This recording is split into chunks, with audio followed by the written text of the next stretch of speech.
I want to introduce you to a very good friend who really, shall I say, has created new pathways in the world of interfaith. But the reason I'm really very connected to her, I salute her, it's because she has followed her heart. She's a Christian priest, she'll tell you, and she's also a Muslim. Prophet Muhammad said, move from a knowledge of the tongue to a knowledge of the heart. The Quran says the heart never falsified what it saw. What I love about what Anne has done, in not having only a major and a minor, she has two majors. She's doing all the hard work, is that she has simply followed her heart. And this behooves each one of us. Can I listen to my heart? But more importantly, can I act on my heart? Can I live on that which I'm listening to my heart? She has done that in the world of religion. Let's welcome Anne Holmes Redding. I'm very, very glad to be here today. I'm always glad to be here. I just soak in the spirit of this place whenever I have the good fortune to be here. And it strengthens me on my path, I must say. People ask me all the time, I get little messages on Facebook from across the world. How do you do this? How did this happen? A Christian minister who's a Muslim who didn't give up Christianity. What does it look like? What do you do? Do you go to church? Do you go to the mosque? Do you do both? How do you do it? And what does it mean? So I will try to answer those questions in brief today, just give you a little glimpse of the answers so far. Because, as Jamal said, I followed my heart. I made this huge leap of the heart. And my brain will be catching up for the rest of my life. One of the confirmations among my friends, people who've known me for decades, of this experience of mine is that I made this leap of the heart, which I've been known to do before. My friends know that I tend to leap in that way. But to stay, that I've stayed with it and continued to follow it and put all of the resources of this mind of mine to this path. As they've watched me over these 4.5 years, it's been a confirmation to them that, yes, this woman is on the path that she should be on. So, a little bit about how it happened. So I was minding my business as a Christian minister. I was doing the next indicated thing, which happened to be, at that time, since I was working in a parish that was very involved with interfaith work. And I came to that parish right in the fall of 2001.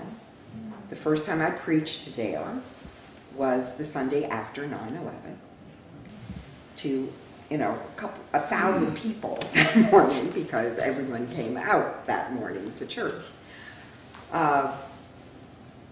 Part of my work, part of minding my business, my job was to present classes to my congregation to help us live into the reality of the world post 9/11.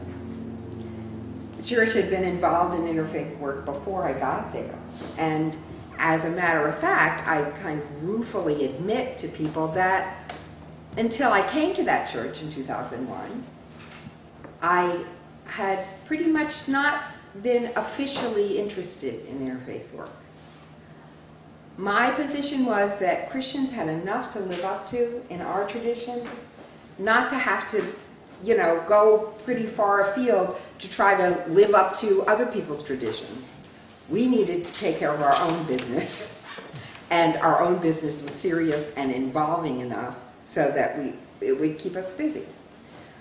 I'm a curious person, so over the years I had read about other traditions. I had participated in different activities of other traditions. And I was raised remarkably in a community that was an interfaith community. We were members, associate members of a community out in the country where I grew up. I grew up in southeastern Pennsylvania, and there was this wonderful cooperative community called Tangy Homesteads near where we lived that we joined, and it was an interfaith community. And I grew up celebrating Jewish holidays in addition to Christian holidays, and grew up with an experience of interfaith that I just took for granted. So I grew up without some of the barriers that people find to interfaith experience. So I just kind of took that for granted and went about my business as a Christian. So how it happened, and this is a very short form of the story, as I ran into a crisis in my life, a personal spiritual crisis in my life, where I realized that the only answer was a kind of surrender to God that meant becoming a person whose very identity was that of surrender. And I knew, because I had the classes on Islam, and I had learned enough about Islam to understand what I think is the essence of Islam, or at least part of the essence of Islam, that the word Islam actually means self-surrender to God. And that a Muslim is a person who is identified by being surrendered to God. And in that experience, and this was an experience, I've had similar experiences to this experience that I had on March 25th in 2006. I've had 3 other experiences in my life that were similar to this experience. And in all of them, there was a knowing, a recognition in me that I was being invited to something. And I was being invited by the one whom I recognize as God. I knew that, and I stand on that. No one can tell me any different. And I knew that I had to become a person who was defined by surrender. That's a Muslim. I also knew enough about Islam to know how to do that. In one of the classes, the previous fall, the presenter had said, if you say the words of the Shahada, the confession of faith, with the intention of becoming a Muslim, before 2 witnesses, one of whom can be God and one of whom can be yourself, then no one can tell you you're not a Muslim. That's how you become a Muslim. 10 days before this night, on March 15th, a certain person who happens to be in this room had been a presenter at the church where I was working. It was an interfaith series on repentance and forgiveness. It was during the Christian season of Lent. And this presenter taught some chants and also taught a meditation practice that night, March 15th, I went home and did on my own, because they called to me so personally and so clearly. And one of those chants, which we will be doing a little later on, has in it some of the words of the Shahada, of the testimony of faith. La ilaha illallah, there is no God but God.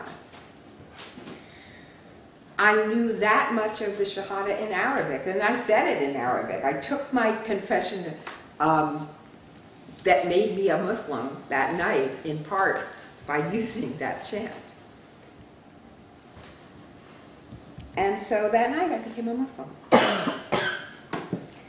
And I say I became a Muslim with a small m that night. It was not about joining a religion. It was about becoming a person who was identified as a person of surrender. However, unlike many of my beloveds here in the Pacific Northwest and elsewhere, I am not only a spiritual person, I am also a religious person. And it quickly became apparent to me that I could not just simply be a Muslim with a small m. Because part of becoming an inheritor, of that tradition means being in relationship with the people who are also in that tradition, acknowledging them as my religious kin. So I knew I had to become a Muslim with a capital M as well. I wasn't quite sure how to do that, where to go, so I went to the same person who was the presenter that night. I remember it was here, downstairs, when I first said to him, Jamal, I'm now a Muslim too. And we have a little bit of a disagreement about his reaction to that. What I saw as horror in his eyes. Like, oh my God, what have I done? He says it was actually excitement. Profound excitement.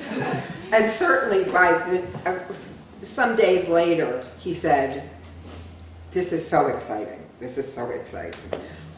When can we tell the New York Times?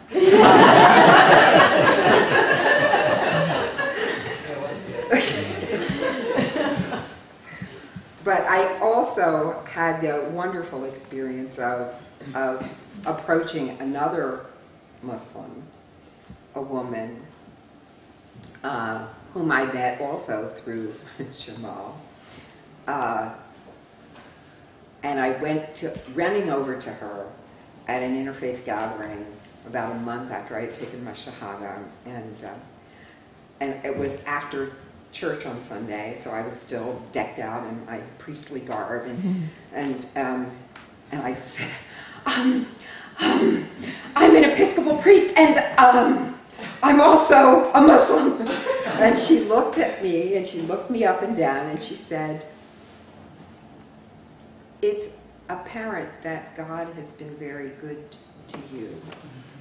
The priesthood has been good to you and you to it. And you do not have to choose. Since that time, she and I have discussed that moment, and she said that her response to me came just totally from some place in her that she didn't know she had. I mean, she'd never been confronted with this kind of situation before. She'd never thought about it, but it was just her recognition of truth. And I'm very appreciative of that. And she was the person who introduced me to the community that has become mine.